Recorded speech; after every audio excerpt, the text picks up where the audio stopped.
Have you ever wondered how to manage your clients that maybe stop paying, or maybe how to pause or resume sub-accounts that aren't being used and then turn them back on whenever you need them?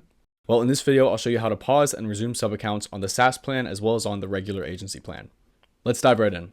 On the SaaS plan, this is as easy as navigating to the SaaS configurator on your agency view, then navigating to advanced settings, and toggling on suspend sub-account when SaaS subscription fails. By turning this on, whenever a SaaS subscription is failed, when a user goes to log into their account, they'll be notified that they need to either update their billing or contact support to resolve the billing issue. Whenever their payment issue is resolved, then their account will be turned back on and their warning will be removed. Now, if you're not on the SaaS plan, then this is as easy as navigating to the agency view, going to the sub-accounts page, finding the account that you would like to pause, clicking the three dots on the right-hand side of the account to navigate to Manage Client, and then in the top right-hand side, clicking under Actions, Pause Sub-Account. Then you can confirm that you've discussed this with your client and you have the authority to take this action, and then you can click Pause Sub-Account.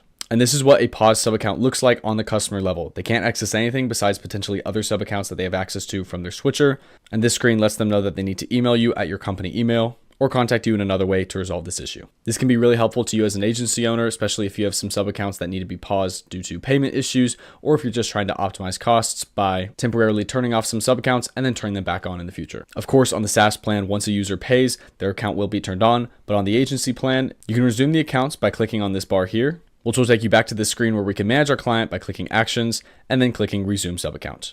Once we do this, we can confirm that our account is ready and we can click Resume Sub-Account and we'll be good to go.